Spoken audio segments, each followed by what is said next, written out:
ദൈവനാമം മഹത്വപ്പെടുമാറാകട്ടെ. സമാധാന സന്ദേശത്തിലൂടെ എന്നെ ശ്രദ്ധിക്കുന്ന എല്ലാ പ്രിയപ്പെട്ടവർക്കും വീണ്ടും വരുന്നവനായ ക്രിസ്തുയേശുവിൻ്റെ നാമത്തിൽ എൻ്റെ സ്നേഹവന്ദനം. റോമാലേഖനം 8-ാം അധ്യായം 9 മുതലുള്ള ഭാഗങ്ങളിൽ നിങ്ങളോ ദൈവത്തിൻ്റെ ആത്മാവ് നിങ്ങളിൽ വസിക്കുന്നു എന്ന് വരികിൽ ജഡസ്വഭാവമുള്ളവരല്ല, ആത്മസ്വഭാവമുള്ളവരത്രേ. ക്രിസ്തുവിൻ്റെ ആത്മാവില്ലാത്തവൻ അവനുള്ളവനല്ല.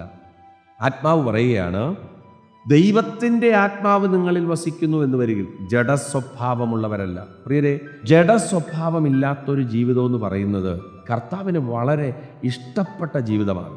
ഇവിടെ വചനം പറയുന്നു, ആത്മസ്വഭാവമുള്ളവരത്രേ. ക്രിസ്തുവിൻ്റെ ആത്മാവില്ലാത്തവൻ അവനുള്ളവനല്ല. അപ്പോൾ യേശുവിനുള്ളവരാരാണോ അവരിൽ എന്തുണ്ട്? അവരിൽ ക്രിസ്തുവിൻ്റെ ആത്മാവുണ്ട്. നമ്മുടെ ജഡത്തെ സന്തോഷിപ്പിക്കുന്ന വിഷയങ്ങൾ വരുമ്പോൾ അതിനെ തിരിച്ചറിയാനുള്ളൊരു കൃപ. ധന്യനായ പൗലോസ് ശുശ്രൂഷയ്ക്കകത്ത് നിൽക്കുമ്പോൾ വെളിച്ചപ്പാടത്തിയായ ഒരു സഹോദരി വന്നിട്ട് പൗലോസിനെ വല്ലാണ്ട് അങ്ങ് ഉയർത്തുന്നുണ്ട്. നീ അത്യുന്നതൻ്റെ ദാസനാണ്, രക്ഷാമാർഗം അറിയിക്കുന്നവനാണ് എന്ന് വെച്ചാൽ നീ അസാധാരണമായ അഭിഷിക്തനാണ്, ശുശ്രൂഷ മുഴുവൻ നിന്നിലാണ്. ഇങ്ങനെ പൗലോസിൻ്റെ ജഡത്തെ ഉണർത്തുന്ന, അല്ലെങ്കിൽ ഞാൻ എന്നൊരു ഭാവം തൻ്റെ അകത്തേക്ക് നിക്ഷേപിക്കുന്ന ഒരു പൈശാചിക മണ്ഡലം തൻ്റെ മുമ്പിൽ വന്നപ്പോൾ അപ്പോസ്തലൻ്റെ ജഡം അവിടെ സന്തോഷിച്ചെന്നല്ല പറയുന്നത്, ജഡത്തിൽ താൻ തൃപ്തി വന്നു എന്നല്ല പറയുന്നത്. അവിടെ പറയുന്നു താൻ മുഷിഞ്ഞു. അതാണ് പ്രിയരെ, ദൈവത്തിൻ്റെ ആത്മാവ് ഉള്ളൊരു മനുഷ്യൻ അവിടെ മുഷിയുകയാണ്.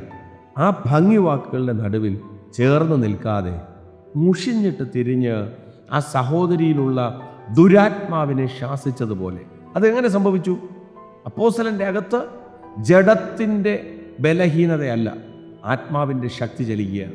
ജീവിതത്തിനകത്ത് പ്രിയരെ, ആത്മസ്വഭാവമില്ലാത്തവർ യേശുവിനുള്ളവല്ല എന്ന് വചനം പറയുമ്പോൾ, ഈ സന്ദേശം കേൾക്കുമ്പോൾ നമ്മുടെ ജീവിതത്തിനകത്ത് ജഡസ്വഭാവത്തെ വിട്ടുകളഞ്ഞിട്ട് ആത്മസ്വഭാവമുള്ളവരായി ഓരോ സെക്കൻഡ് ബൈ സെക്കൻഡ് കർത്താവിനെ സ്തുതിച്ചും കർത്താവിനെ ആരാധിച്ചും കർത്താവിനെ സേവിച്ചും വിശ്വസ്തയോടെ സഞ്ചരിപ്പാൻ ദൈവം കൃപ ചെയ്യട്ടെ.